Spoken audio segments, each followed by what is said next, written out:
नमस्कार दोस्तों, आप सबों का एक बार फिर से हार्दिक अभिनंदन है इस यूट्यूब चैनल में। इस यूट्यूब चैनल के माध्यम से आप प्रश्नों की एक बेहतरीन श्रृंखला को हल करने की कोशिश करेंगे। मेरे साथ इस यूट्यूब चैनल में बने रहिए और लगातार प्रश्नों की जो स्टैंडर्डाइजेशन है, जो एक बेहतर मानक होता है, कितना जटिल और कितना खूबसूरत ढंग से प्रश्नों को बनाया गया है और इसको आप सुनिए ध्यानपूर्वक। अगर हो सकता है तो हल करने की कोशिश करिए। ये प्रश्न सारे इंग्लिश में होंगे, लेकिन मैं कोशिश करूंगा इसको हिंदी में भी बताने का। तो बने रहिए इस चैनल में और देखते रहिए, सीखते रहिए, आगे बढ़ते रहिए। यही हम लोगों का मुख्य उद्देश्य होना चाहिए। तो प्रश्नों की इस श्रृंखला में ज्योग्राफी की बारी है, तो ज्योग्राफी के प्रश्नों को ध्यानपूर्वक सुनिए। पहला प्रश्न है कि consider the following statement regarding Niger river. Niger नदी के बारे में कुछ बताना है। Niger river is second longest river in Africa after Nile river. Nile नदी के बाद दूसरी सबसे लंबी नदी क्या अफ्रीका की नाइजर नदी है। रिवर का जो नाम है वो कंट्री नाइजर के नाम पर रखा गया है, क्योंकि जो पूरा का पूरा जो रिवर फ्लो करता है वो नाइजर से ही होकर बहता है। ऐसा है क्या? ये जो है ना, इट इज ए सोर्स या it sources is it in Guyana highland. और ये जो नदी निकलती है क्या गोयना हाईलैंड से निकलता है? तो तीन बातें नाइजर के बारे में आपको जानकारी होगी अगर इस प्रश्न को हल करते हैं तो। एक तो, क्या नाइजर नदी अफ्रीका की दूसरी सबसे लंबी नदी है? क्या नाइजर नदी का जो नाम है वो नाइजर जो जगह है या देश है उसी के नाम पे पड़ गया है, क्योंकि वो पूरी तरह उसी से होकर बहती है? क्या पूरी का पूरी नाइजर नदी नाइजर से ही होकर बहती है? और दूसरा बात है कि इसका जो स्रोत है वो गुइना आइलैंड है। चलिए, I think you correct answer दे चुके होंगे। इसका सही जवाब है only and only C. 3 answer right है। नाइजर रिवर जो है एक मेन रिवर है वेस्ट अफ्रीका का। जो वेस्ट अफ्रीका है उसकी एक महत्वपूर्ण नदी है नाइजर नदी। लगभग लगभग 4000 किलोमीटर है समझ लीजिए, और इसका ड्रेनेज बेस्टिन जो है वो लगभग लगभग 2 लाख या 2 करोड़ 11 लाख 7 हजार 700 किलोमीटर, याद नहीं रखना आपको, बस आप समझ लीजिए नाइजर नदी जो है वो वेस्ट अफ्रीका की सबसे महत्वपूर्ण नदी है। 4000 के आसपास इसका मतलब लंबाई है। और सबसे बड़ी बात है कि इसका जो सोर्स है ना वो गोयना आइलैंड है। जो सिर्फ एक ही सही था, तो वो गोयना आइलैंड है नाइजर नदी की। ठीक है। और ये जो रन करता है, मतलब ये बहता कहाँ से? माली से, नाइजर से और बेनिन से। तो ऐसा नहीं है कि केवल नाइजर से होता बहता है, बल्कि ये बेनिन, माली, ठीक है, माली से निकला, नाइजर में घुसा, उसका फिर बेनिन में प्रवेश किया, तब जाके वो नाइजर में प्रवेश करता है। और सारा का सारा जो एक भयानक डेल्टा बनाता है, मैसिव डेल्टा, जिसको नाइजर डेल्टा बोलते हैं, और जाके गल्फ ऑफ गुइना में प्रवेश कर जाता है अटलांटिक ओशियन में। गल्फ ऑफ जो गुइना है वहीं घुस जाता है। तो यही बात है इंपॉर्टेंट। नाइजर जो है ना वो थर्ड लॉन्गेस्ट रिवर है अफ्रीका का, नील और कांगो के बाद। तो ध्यान रहे, नील और कांगो के बाद तीसरी सबसे बड़ी अफ्रीका की नदी है वो है अफ्रीका की तीसरी सबसे बड़ी नदी है नाइजर। और इसका जो मेन जो सबसे बड़ा जो सहायक नदी है उसका नाम है बेनी। ठीक है, बेन्यू रिवर। ओके। अब अगला क्वेश्चन है, आप विचार कीजिए ब्लैक सी के संबंध में, ये जो काला सागर है उसके बारे में। काला सागर जो है marginal Mediterranean sea of the Atlantic ocean link between Europe and Asia. ये जो ब्लैक सी की बात चल रही है, क्या ये मतलब मेडिटेरियन सी के मार्जिनलाइज कर रहा है? मतलब समझ रहे हैं ना, is a marginal Mediterranean sea of the Atlantic lying between Europe and Asia. और यूरोप एशिया के बीच में है। डेन्यूब, नीपर, कोलोरेडो रिवर इसी में घुस जाती है क्या? इसी में प्रवेश करती है क्या? और रसिया, टर्की, यूक्रेन क्या बॉर्डर बनाता है?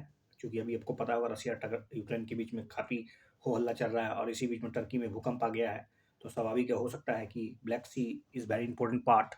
तो हो सकता है वो काला सागर से संबंधित कुछ प्रश्न पूछ दे कि काला सागर किस किस से बाउंड्री बनाता है। क्या काला सागर में जो प्रवेश करने वाली जो नदियां हैं वो केवल डेन्यूब, नीपर और कोलोरेडो रिवर है?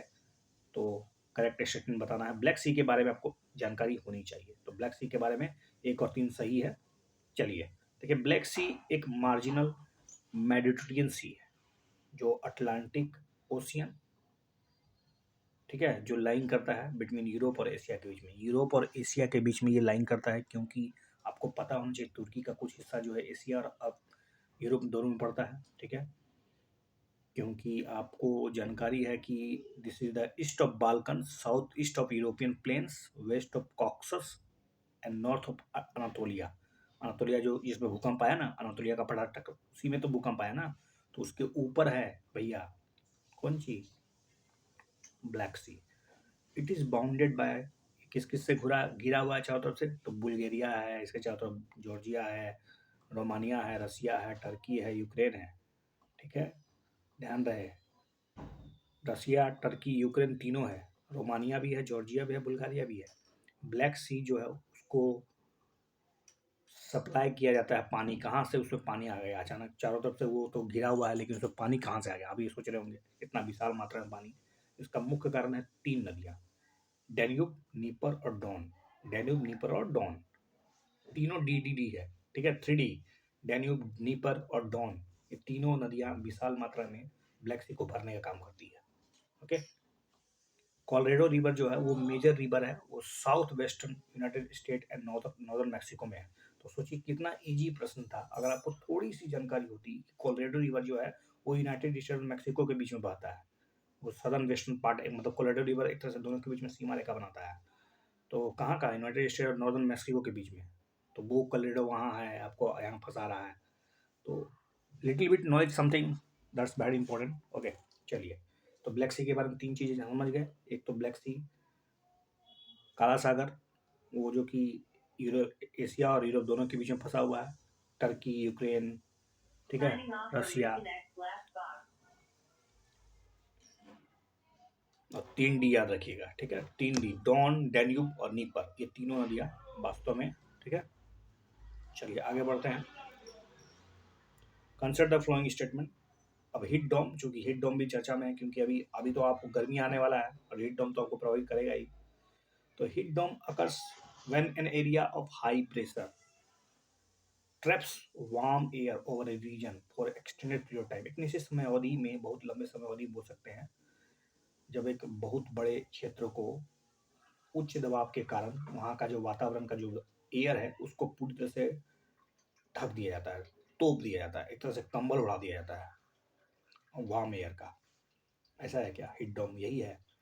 जेट स्ट्रीम एक ऐसा क्षेत्र है जहाँ पर फास्ट मूविंग एयर बहता है, वो भी ऊंचाई पर, जो एटमॉस्फेयर का जो ऊंचा क्षेत्र है, हाई, वहाँ पर जेट स्ट्रीम एक प्रकार का fast moving air high atmosphere में है। Heat domes formation does not have any relation to the behaviour of jet stream. मतलब हीट डोम का और बनना और बिहेवियर ऑफ जेट स्ट्रीम का इसमें कुछ तालमेल नहीं है, कुछ ऐसा संबंध नहीं है। ऐसा हो सकता है क्या? नहीं। देखिए ये सिंपल सा आंसर है। ज्योग्राफी के प्रश्नों को आप एलिमिनेट आसानी से कर सकते हैं। 3 तो आपको गलत हो गया, तो इसलिए 1 और 2 सही है।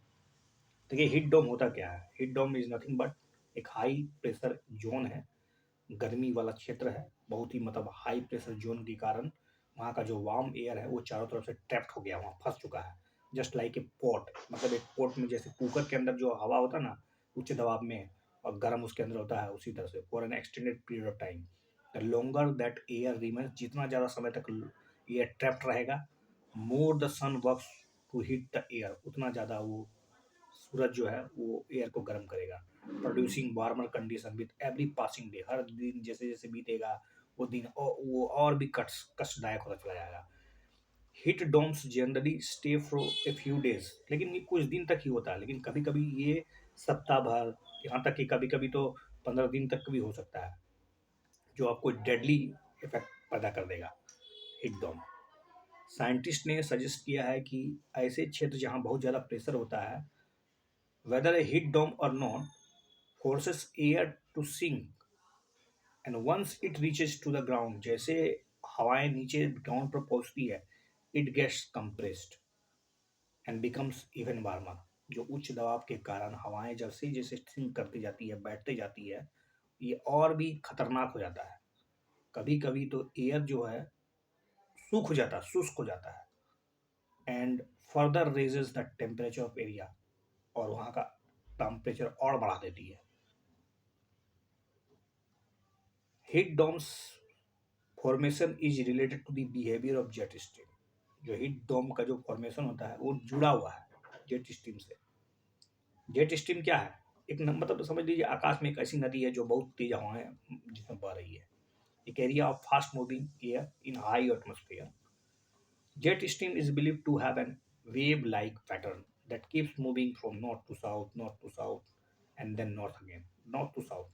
Jet stream north to south. ध्यान रहे। When these waves get bigger, जब ये हवाएं बहुत ही बिगर हो जाती है, waves जो होता है बहुत चौड़ा हो जाता है, then elongated हो जाता है, they move slowly, स्वाभाविक है। अगर जितना ज़्यादा चौड़ा होगा तो चौड़ा, अगर चौड़ाई बनने से स्पीड क्या होता है? स्लो हो जाता है ना। तो जब ये चौड़ा हो जाए, बिगर हो जाए, फैल जाए, तो ये स्लोली हो जाता है। इसकी स्पीड जो होती है जेट स्ट्रीम की वो घट जाती है, and sometimes can become stationary, और ऐसा लगता है कभी-कभी तो रुक गया है। This is when a high pressure system get stuck, और ऐसा तब हो पाएगा जब वो हाई प्रेशर के क्षेत्र में फंस गया है बेचारा। उच्च दबाव के क्षेत्र में जब जेट स्ट्रीम फंस जाए तो समझ लीजिए वो और भी कमजोर हो जाता है, and leads to the occurrence of heat dome, और ये हीट डोम के बनाने में भी भूमिका निभाता है। Although heat domes are likely to have always existed, research say that climate change may be making them more intense and longer। अब तो हीट डोम की संकट जो है ना केवल पश्चिमी देशों में बल्कि भारत जैसे देशों में भी देखने को मिलेगा। चलिए अगला क्वेश्चन, ऑयल के बारे में, कोयला के बारे में इस सब का जानकारी होना चाहिए, क्योंकि पिछला बार इंडोनेशिया से संबंधित पाम ऑयल के संबंध में क्वेश्चन यूपीएससी पूछी थी, इस बार शायद कोयला के बारे में पूछ दे। देखिए, India is the largest producer of coal in the world. ये आपको सोचना है क्या ये सही है कि नहीं, कि वास्तव में इंडिया लार्जेस्ट प्रोड्यूसर कोयला का है। Jharkhand, Orissa, Chhattisgarh account almost 70% total coal production या रिजर्व इन इंडिया। जितना भी भारत में कोल रिजर्व है, कोल का जो खदान है, वो उसमें 3 राज्य जिसमें झारखंड, उड़ीसा, छत्तीसगढ़ 70% योगदान देता है। वर्तमान समय में अगर कहा जाए, according to the present rule, coal mines in a state can be allocated to a different state. Coal mines in a state, किसी राज्य में अगर कोल माइंस है, जैसे उड़ीसा में कोल माइंस है, तो क्या can be allocated to the different state for extraction and use. क्या महाराष्ट्र का सरकार को ताकत है, आई मीन उसको पावर दिया जा सकता है कि आप आइए यहाँ पर खदान खदान की खुदवाई कीजिए। Think about it. I think you know about that कि इसके ऑप्शन से आप इसको आसानी से एलिमिनेट कर दीजिएगा। जी हाँ, आपने एलिमिनेट कर दिया होगा। तो इसका सही जवाब है सी, क्योंकि एक तो बिल्कुल एब्सोल्युटली रॉन्ग है, क्योंकि प्रोडक्शन के मामले में China is one the most. ठीक है, देखिए, coal deposit are primarily found in eastern and southern and central Asia. ठीक है, झारखंड, उड़ीसा, छत्तीसगढ़, ये तीनों राज्य आपस में मिलकर 70% कोल प्रोडक्शन या कोल रिजर्व में योगदान देते हैं। प्रोडक्शन के मामले में बता नहीं रहा हूँ, यहाँ पर रिजर्व है, उत्पादन कौन करेगा, लेट इट गो, उसको जन्म दीजिए। लेकिन ये 3 राज्य भंडार के दृष्टिकोण से बहुत फेमस है। इंडिया जो है वो सेकेंड लार्जेस्ट प्रोड्यूसर है। Coal mines in a state can be allocated to the different state for extraction and use. ये तो कॉमन सेंस की बात है। जिसके पास टेक्निक ज़्यादा है, जिसके पास राजस्व ज़्यादा है, भारत सरकार चाहे तो किसी दूसरे स्टेट को प्रमोट कर सकती है, या फिर खुद वही स्टेट जिसके अंडर भंडार है लेकिन टेक्निक नहीं है, पैसा नहीं है, स्किल नहीं है, तो विदेशी निवेशकों को भी बुलाती है और दूसरे राज्यों को भी बुलाती है कि यहाँ पर कोल एक्सट्रैक्शन कीजिए, कुछ फ़ायदा हमको दीजिए, कुछ फ़ायदा आप ले जाइए। और ऐसा होता ही है। इसलिए तो हम लोग देख रहे हैं कि जो पूर्वी इलाका है जिसमें कोल के तो भंडार, छत्तीसगढ़, उड़ीसा और ये जो झारखंड है, ये कोयले के दृष्टिकोण से बहुत ही बृहद समृद्ध है। इसके बावजूद भी ये डेवलप नहीं है तुलनात्मक दृष्टिकोण से। गुजरात, महाराष्ट्र, तमिलनाडु, जहाँ पर उतना रिजर्व तो नहीं है, लेकिन वो लोग डेवलप कैसे हैं? कारण यही है। और यूपीएससी मेंस में प्रश्न पूछी भी थी कि पूर्वी भारत में कोल रिजर्व होने के बावजूद भी उतना डेवलप क्यों नहीं कर पाया जितना कि जो खदानों के मामलों में, जो भंडारों के मामले में असमृद्ध है, वो ज़्यादा डेवलप कैसे कर गए। कई कारण हैं, लेकिन वन ऑफ द कारण है कि यहाँ पर उतनी अच्छी टेक्नोलॉजी नहीं है, स्किल नहीं है, राजनीतिक स्थिरता नहीं है। ठीक है, दूसरी बात है राजनीतिक इच्छा शक्ति भी होनी चाहिए। एफडीआई को आकर्षण कैसे किया जाए, उसमें ढेर सारी अड़चने हैं। पर्यावरण का जो मामला है उसको लेकर हो हल्ला होते रहता है। ठीक है, यही सब है, आप लिख सकते हैं इसको ऐसे भी। अगला क्वेश्चन है, consider the following statement. Glacier से संबंधित क्वेश्चन है। देखिए, glacier are the largest source of fresh water in Himalayan ecosystem. जो हिमालय की जो परिस्थिति है, जो वातावरण है, जो इकोसिस्टम है, उसमें ग्लेशियर जो है क्या सबसे ज़्यादा फ्रेश वाटर का सोर्स है। ग्लेशियर लेक आउटबस्ट, जो GLOF होता है, is caused by the failure of dam containing glacier lake. जो ग्लेशियर लेक होता है उसमें जो डैम बना होता है उसका टूट जाने से ग्लेशियर आउटबस्ट हो जाता है। ऐसा है क्या? There is a considerable shrinking of glacier lakes across the Himalayas. Sinking कर रहा है इन द रिसेंट डिकेड्स, या फिर फैलता जा रहा है? सोचिए जरा। ग्लेशियर लेक्स के बारे में पूछा है, ग्लेशियर के बारे में नहीं पूछा है। ग्लेशियर लेक सिंकिंग कर रहा है या फिर चौड़ा होता जा रहा है? Think about it. अभी तो जोशीमठ का मामला चर्चा में है। इसके अलावा आपको उत्तराखंड का बाढ़ पता होगा, और ये होते रहता है, लैंडस्लाइड। चलिए, इसका आंसर बता दिया आपने। मेरे ख्याल से आपने 3 तो छाट लिया होगा, आपने कॉस्ट दिया। सिंकिंग नहीं बढ़ रहा भैया।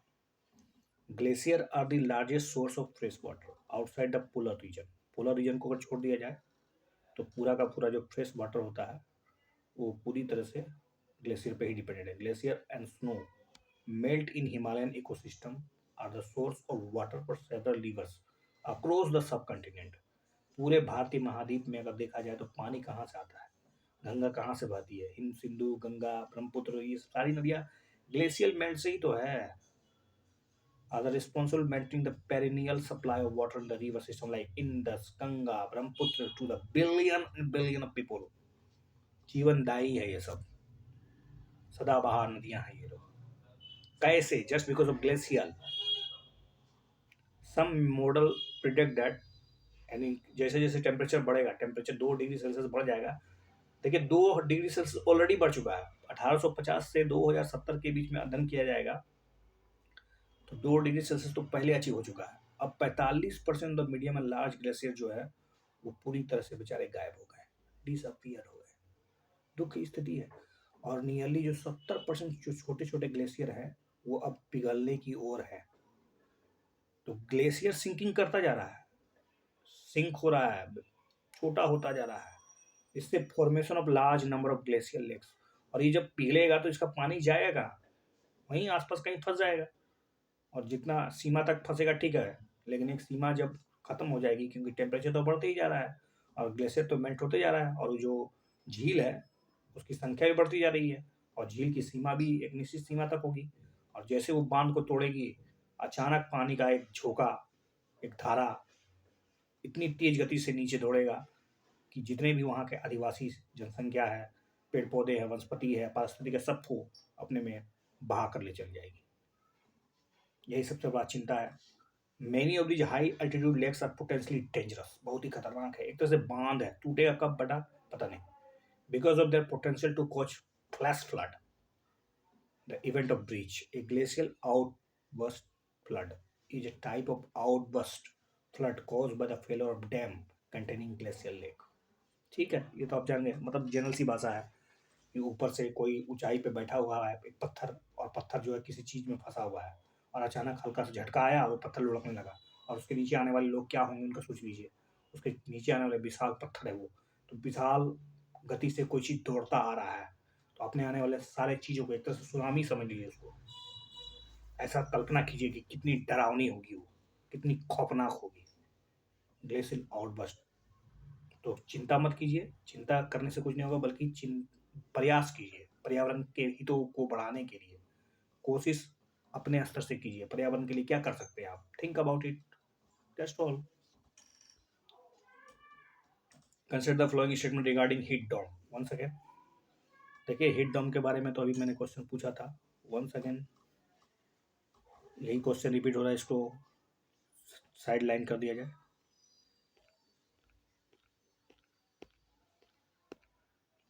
अब अगला क्वेश्चन है, जो लैंड सब्सिस्टेंस होता है, वही मतलब सीधा सीधा बात है कि जिसको हम भूस्खलन बोलते हैं, बहुत बड़ा जमीन का टुकड़ा या पत्थर का मलबा या फिर मिट्टी का बहुत बड़ा विशाल मलबा अगर नीचे बहने लगे, उसको कौन कौन प्रभावित करता है?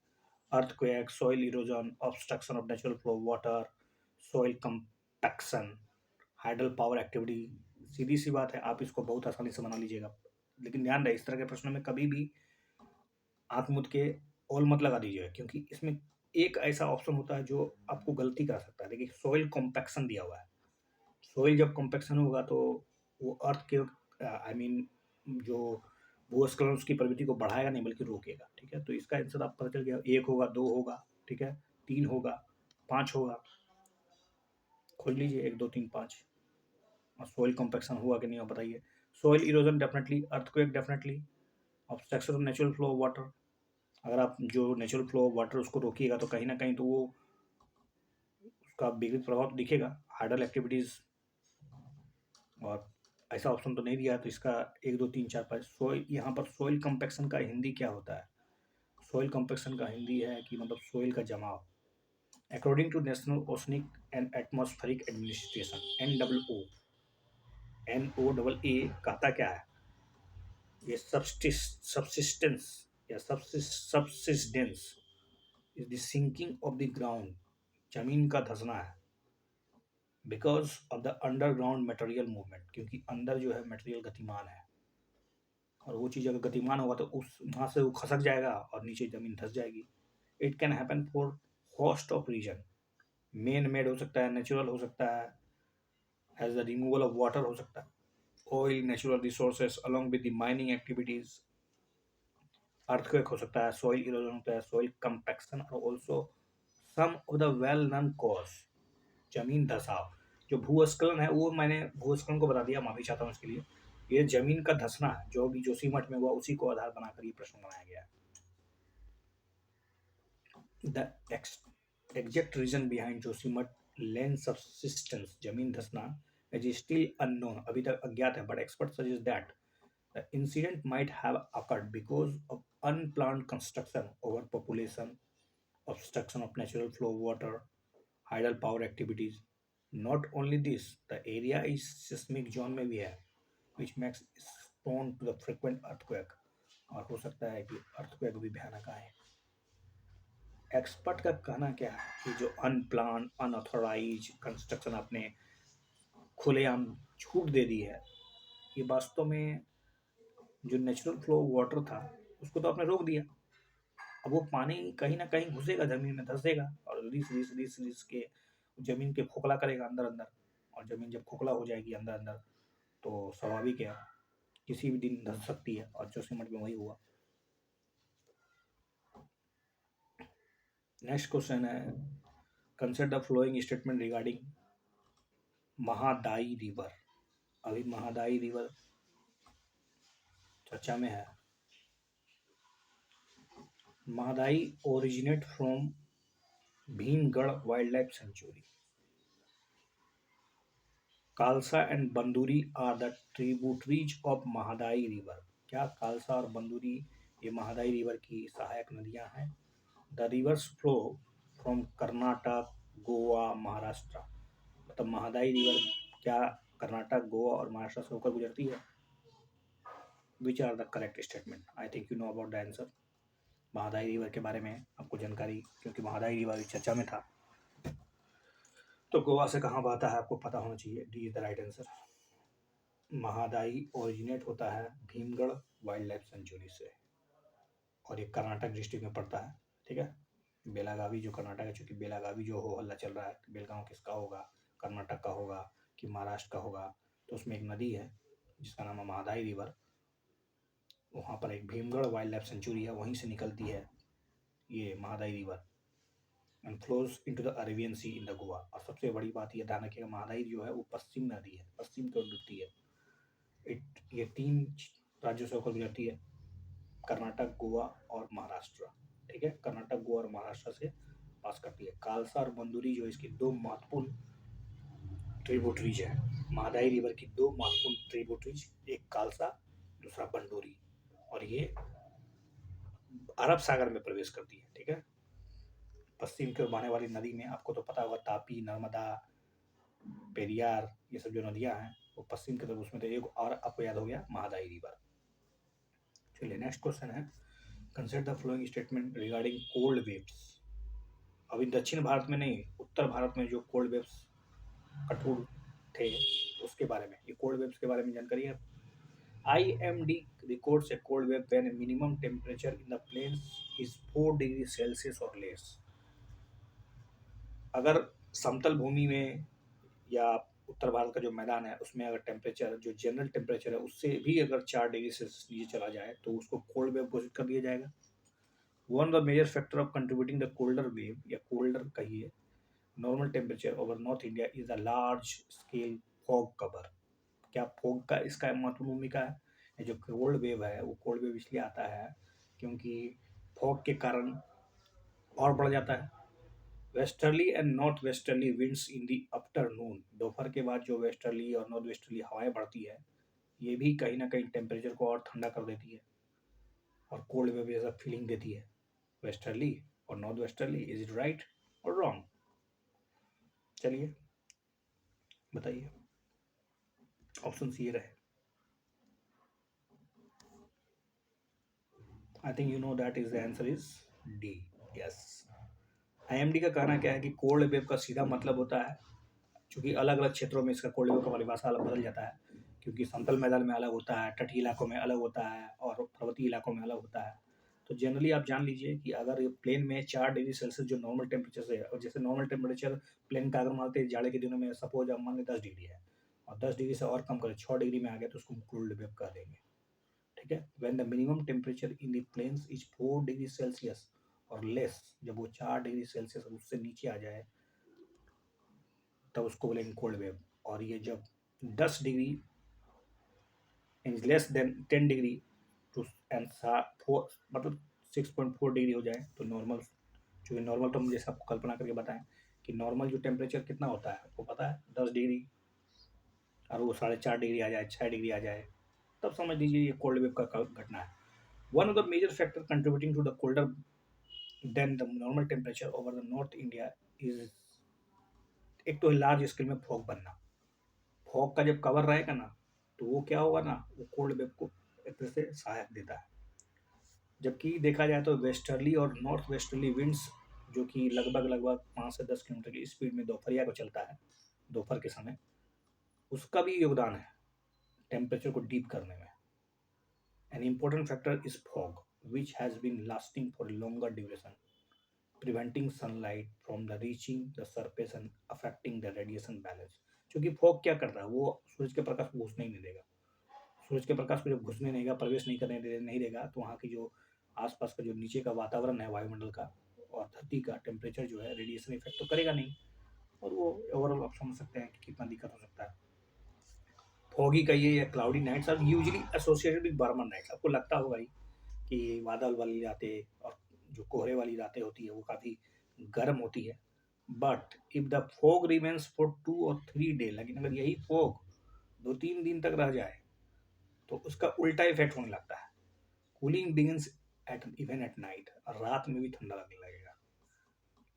Light winds and high winds या हाई मॉइस्चर, एक तो हल्की हल्की हवाएं पवने जब चले और मॉइस्चर बहुत ज़्यादा रहे नीचे धरती के आसपास लैंड सरफेस पे, have been contributing to the formation of blanket of the fog over a large area Gangetic plain में। ठीक है, मॉर्निंग के समय, since there has not been any significant impact of the western disturbances, क्योंकि यहाँ पर western disturbances तो आया नहीं है ओवर द रीजन, जो कि cold northwesterly winds have also been contributing to the lower temperature. Western disturbances, which are strong from the Mediterranean region, are associated with a change in wind direction, bringing easterly winds to the northwest India. Western disturbances के बारे में हम जानते हैं, पश्चिमी विक्षोभ जो होती है वो ठंडी हवाएं और नमी वाली हवाएं वेस्टर्न मेडिटेरेनियन सी से उठाकर आती है इधर और टेम्परेचर को और भी चाहे तो लो कर सकती है। रबी रबी के फसल के लिए थोड़ा सा फायदेमंद भी होता है। नेक्स्ट है consider following statement. Iron ore occurs most abundantly in the form of carbonates. क्या आयरन ओर अधिकांश वो कार्बोनेट के फॉर्म में पाए जाते हैं? Hematite is the most abundant iron ore mineral and is the main constituent या component of iron ore industry in India. Hematite जो है क्या आयरन का मतलब एक तरह से महत्वपूर्ण अयस्क है और दूसरा है कि major hematite type iron deposit जो है लोकेट है उड़ीसा में, झारखंड में, छत्तीसगढ़ में। तो यू नो अबाउट दैट कि आयरन और अलग अलग रूपों में पाया जाता है धरती में, चाहे वो कार्बोनेट हो सकता है, ऑक्साइड हो सकता है, सल्फाइड हो सकता है। अब आपको पता करना है कि क्या उसमें सबसे ज़्यादा कौन सा धरती पर। तो आपको अगर इसकी जानकारी होगी तो आप आसानी से इसको कर ले जाइएगा, लेकिन इसका सही जवाब है दो तीन। जी हाँ, दो तीन। आयरन ओर जो है वो जनरली अबाउंडेंटली मतलब अधिकांश मात्रा में ऑक्साइड फॉर्म में पाया जाता है। अदर फॉर्म भी है, कार्बोनेट है, हाइड्रोक्साइड है, सल्फाइड है, सिलिकेट्स है, ठीक है, ये भी फॉर्म होते हैं। आप मुझे चाहे तो दो तीन एग्जाम्पल उसके कार्बोनेट फॉर्म के बता दीजिए। हेमेटाइट जो है वो मोस्ट अबंडेंट आयरन ओर है, ठीक है, और ये मेनली जो है वो आयरन इंडस्ट्री के लिए बहुत जरूरी है। और ये कहाँ कहाँ मिलता है, इसका डिपॉजिट देखिएगा तो आपको उड़ीसा में, झारखंड में, छत्तीसगढ़ में, महाराष्ट्र में, गोवा में, कर्नाटक में मिलेगा। Which of the following mineral deposit या rocks are present in India. Bharat में कौन कौन से जो रॉक्स हैं मिलते हैं, मतलब ध्यान रहे इंडिया में iridium, nepheline सेनाइड, palladium, sodium, ruthenium, ये सब के सब आपको पता होना चाहिए रेयर अर्थ मेटल्स हैं। और ये रेयर अर्थ मेटल जो है वर्तमान समय में इंडिया में बहुत कम पाए जाते हैं। अब इसमें कौन कौन सा पाया जाता है, इस तरह के प्रश्नों को आप डी लगा दीजिए। चलिए देखिए, high concentration of iridium in the geological art Anjar Kutch district.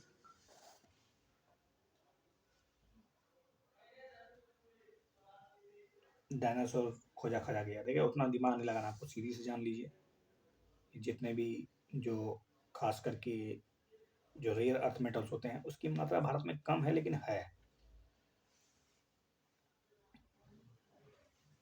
चाहे वो प्लेटिनियम हो, इरिडियम हो, रोहडियम हो, ऑस्मियम हो, रथनियम हो, ये लगभग लगभग मिलता है भारत में, उतना नहीं मिलता लेकिन मिलता है। आते हैं अगला क्वेश्चन में। The term pine Apple express recently seen in news.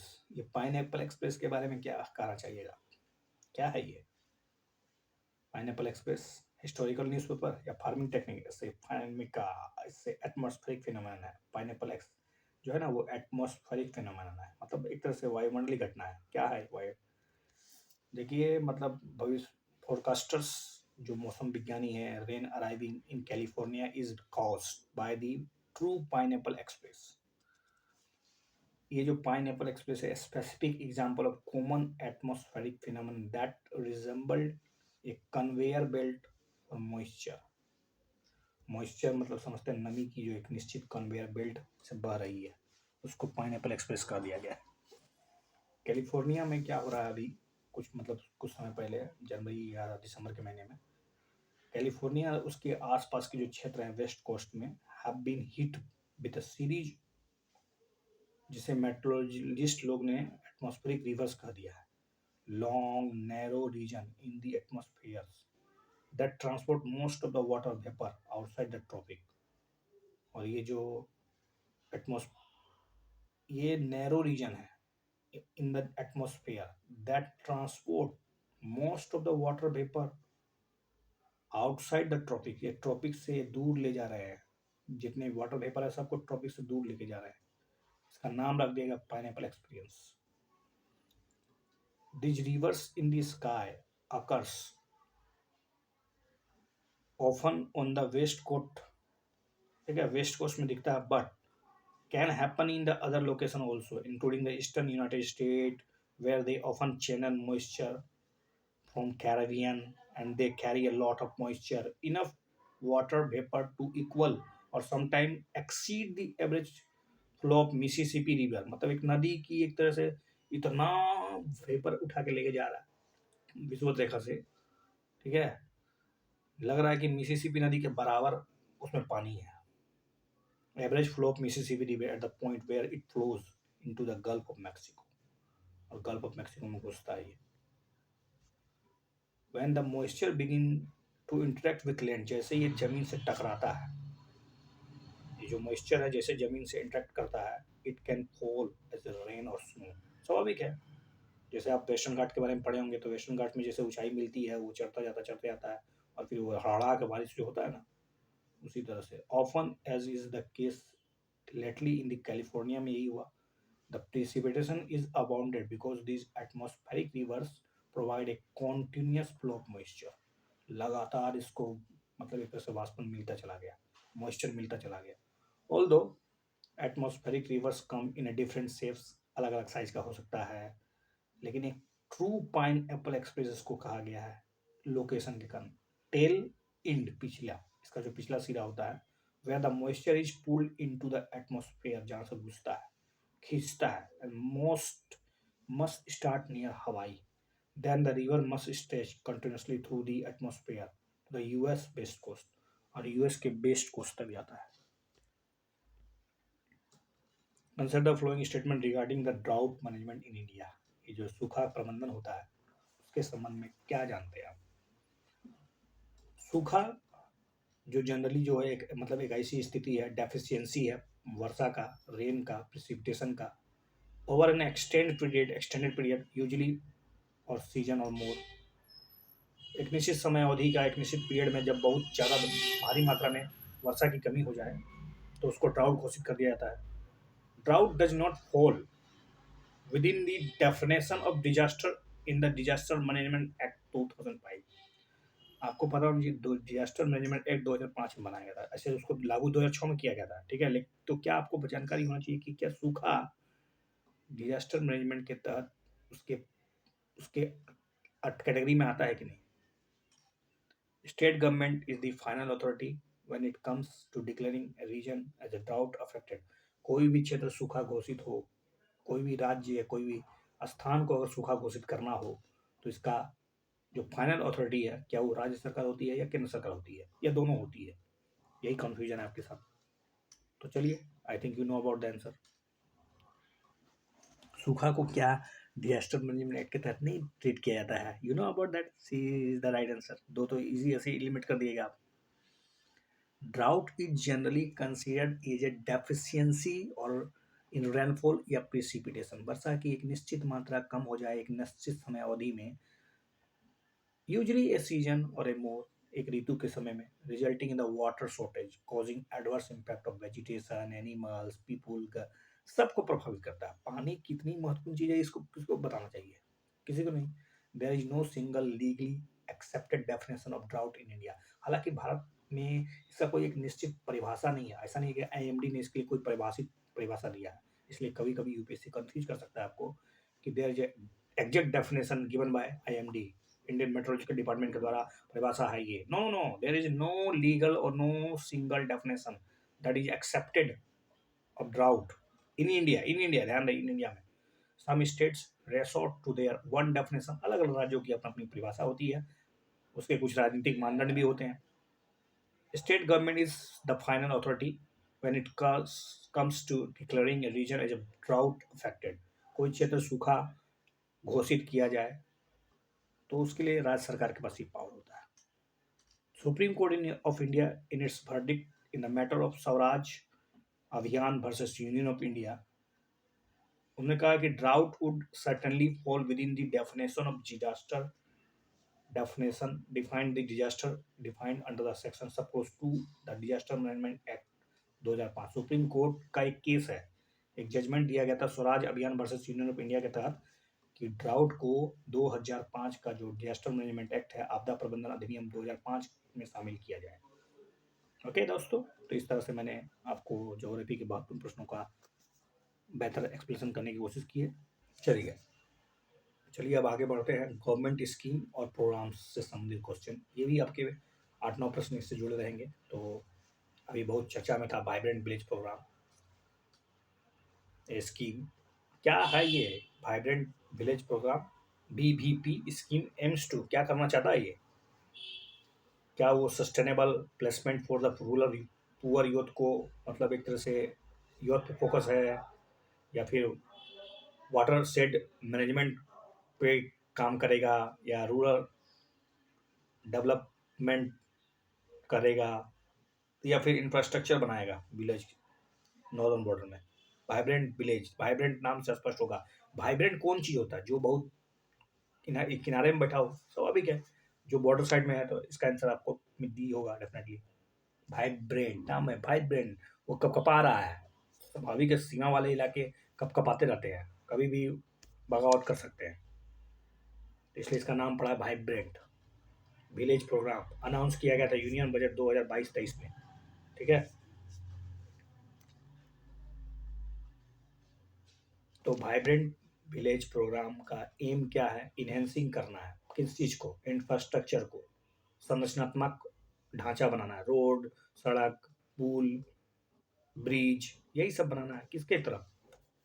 जो बॉर्डर सटा है चाइना से, जैसे कि हिमाचल प्रदेश है, उत्तराखंड है, अरुणाचल प्रदेश है, तो इन क्षेत्रों में जो इंफ्रास्ट्रक्चर की प्रॉब्लम है, जो आधारभूत संरचनाओं की जो कमियां हैं, जिससे वो भारत से जुड़ नहीं पा रहे हैं ठीक ढंग से, उसको मजबूत करने के लिए वाइब्रेंट विलेज प्रोग्राम चलाया जा रहा है। लेकिन चिंता का विषय ये है कि जो इंफ्रास्ट्रक्चर बन रहा है, जैसे कि घर हो, टूरिस्ट सेंटर हो, रोड कनेक्टिविटी हो, रिन्यूएबल एनर्जी की बात हो, direct to direct home access हो दूरदर्शन का, एजुकेशनल चैनल्स की बात चल रही है, सपोर्ट फॉर लाइवलीहुड जनरेशन की बात चल रही है, तो यही सब मतलब कुछ बात तो जान लीजिए, ये सब संवेदनशील इलाका भी है।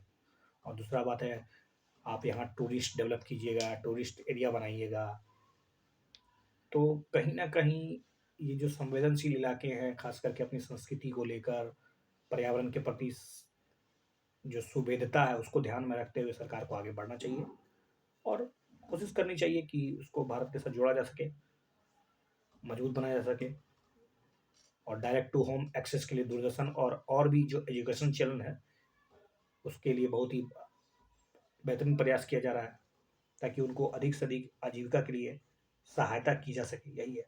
चलिए, अगला क्वेश्चन है, ये जो नेशनल पेंशन स्कीम है वो काफ़ी चर्चा में था। Old pension, new pension, national pension, सब समझ लीजिए आप। नेशनल पेंशन स्कीम, क्या इसको रेगुलेट करती है आरबीआई? क्या ये केवल और केवल इंडियन सिटीजन के लिए है? क्या इसका मतलब है कि the shift of NPS was undertaken due to a concern over the coverage, sustainability, scalability of the old pension network? हम लोग इसमें क्यों शिफ्ट कर रहे हैं, नेशनल पेंशन स्कीम में क्यों शिफ्ट करते जा रहे हैं न्यू पेंशन स्कीम की तरफ, ओल्ड पेंशन को छोड़कर? तो ये जो इसका कारण, ये तो बहुत इजी प्रश्न है, लेकिन आपको इसका इसका जो नेशनल पेंशन स्कीम है इसका रेगुलेशन आरबीआई क्यों करेगी? सोचिए जरा सा, common sense. Issue of old pension और न्यू पेंशन, ठीक है, दोनों को लेकर झगड़ा हो चल रहा था कि ओल्ड पेंशन बरकरार रहे कि न्यू पेंशन बरकरार रहे। तो हुआ क्या कि old pension versus new pension has dominated in news, लंबे समय चल रहा था।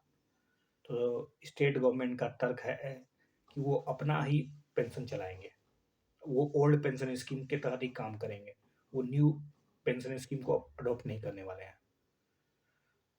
तो स्टेट गवर्नमेंट के इस घोषणा से कि वो ओल्ड पेंशन स्कीम के साथ ही आगे बढ़ेंगे और वो नेशनल पेंशन स्कीम को रिप्लेस करना चाहते हैं, तो उसी के दृष्टिकोण से नेशनल पेंशन सिस्टम एक पेंशन कम इन्वेस्टमेंट स्कीम है, जो कि लॉन्च किया गया है भारत सरकार के द्वारा, जो कि एक तरह से सुरक्षा प्रदान करेगा, खास करके उम्र दराज लोगों को, भारत के उम्र दराज, केवल भारत के उम्र दराज लोगों को, केवल भारत के उम्र दराज लोगों को, ध्यान रहे, सिटीजन ऑफ इंडिया, केवल और केवल भारतीय लोगों के लिए है। It brings an attractive long term saving avenue to effectively plan या प्लान योर रिटायरमेंट। जब आप बूढ़े हो जाइएगा, जब रिटायरमेंट हो जाइएगा, तो आपके जीवन किस प्रकार का होगा, किस परिस्थिति में आप रहिएगा, इसकी सुरक्षा कौन लेगा? आपके पुत्र, आपके बच्चे, शायद वो ना ले। तो इसके लिए भारत सरकार आएगी आगे, और भारत सरकार ने आपको वादा किया है कि आपको लॉन्ग टर्म सेविंग सुरक्षा प्रदान करेगी, ठीक है, और एक बेहतर रेगुलेटेड मार्केट बेस्ट स्कीम के तहत आपको सहायता प्रदान करेगी। Scheme is regulated by pension fund, regulatory and development authority, जिसको पीएफआरडीए बोलते हैं, उसके द्वारा रेगुलेट किया जाएगा। National pension system trust establish किया जाएगा या किया गया, किसके द्वारा? पीएफआरडीए के द्वारा।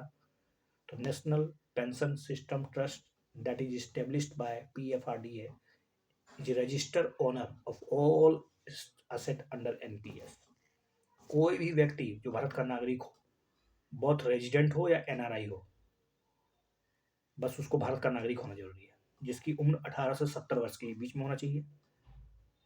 वो आराम से नेशनल पेंशन सिस्टम में प्रवेश कर सकता है। इसके लिए कुछ नहीं करना है, बस आपका multiple NPS account for an individual is not allowed under the NPS. लेकिन ध्यान रहे, एनपीएस अकाउंट में एक व्यक्ति एक से अधिक एनपीएस खाता नहीं खोल सकता है। ठीक है, चलिए आगे बढ़ते हैं। Mahatma Gandhi national rural guarantee, जो इम्प्लॉयमेंट गारंटी स्कीम है, जिसको मनरेगा कहा जाता है, जिसको 2006 में लाया गया, 5 में घोषणा की गई। ठीक है, तो उससे संबंधित है, बहुत ही इंपॉर्टेंट है, क्योंकि आपको पता होगा बजट में इसके एलोकेशन को कम कर दिया गया, 60,000 करोड़ रुपये कर दिया गया। पहले वो लगभग 80,000 करोड़ हुआ था। तो सरकार ने कहीं ना कहीं रेवेन्यू, अब जो बजट है, रेवेन्यू डेफिसिट को कम करने के लिए बहुत प्रकार के कठोर कदम उठा लिए इस बार। जैसे कि खाद सब्सिडी को हटा दिया गया है, फूड सब्सिडी, इसके बाद फर्टिलाइजर सब्सिडी कम कर दिया गया है। ये जो मनरेगा का जो अलोकेशन होता था उसको भी कम कर दिया गया है, क्योंकि ये डिमांड ड्राइवन स्कीम है। तो सरकार का कहना है कि डिमांड ड्राइवन स्कीम है, जब लोगों द्वारा काम मांगा जाएगा तो हम पैसा और दे देंगे। ये तर्क है सरकार का, लेकिन कहीं ना कहीं इससे एक नेगेटिव छवि तो बनेगा ही। तो देखिए इसके बारे में क्या जानते हैं।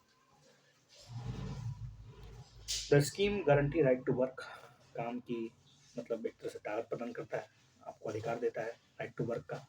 One must be citizen of India to seek MNREGA benefits, क्या आपको भारत का नागरिक होना जरूरी है?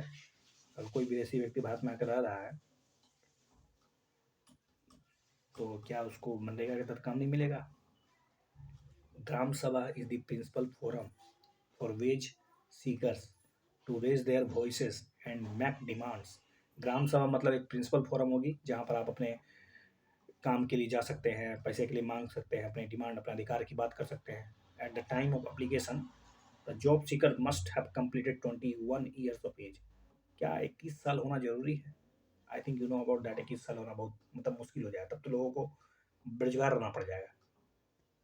चलिए इसका आंसर आपको पता होना चाहिए। आई think you know about that. 21 साल बिल्कुल गलत है,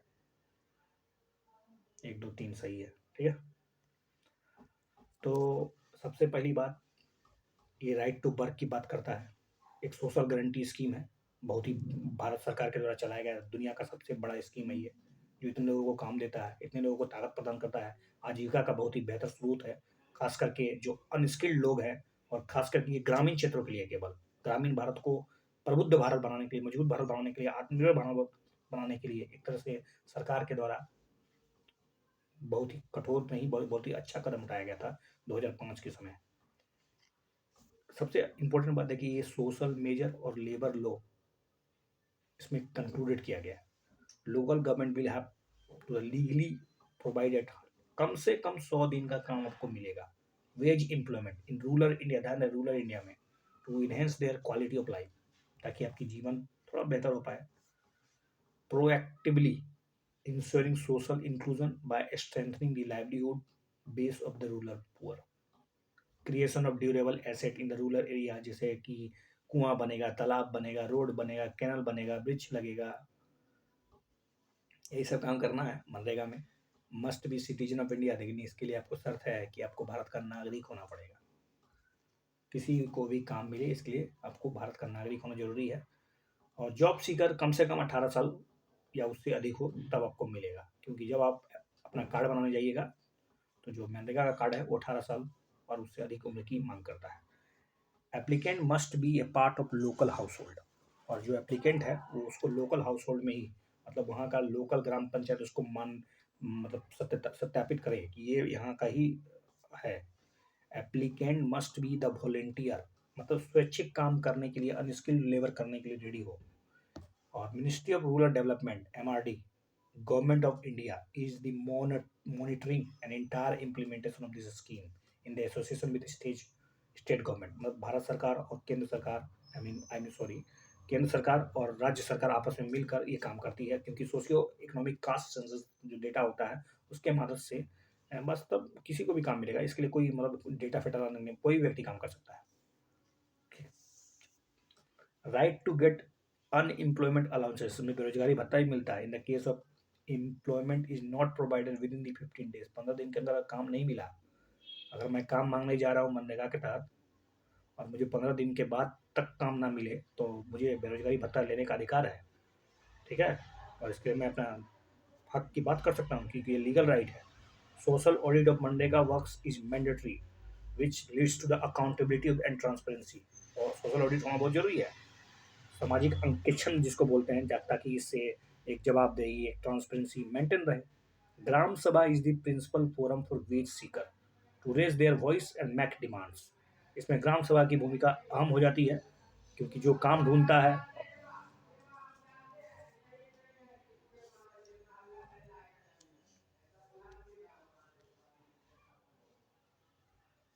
उस जो काम ढूंढता है और जो काम के लिए आगे आता है उसको मदद करने के लिए भूमिका निभाता है। Thank you.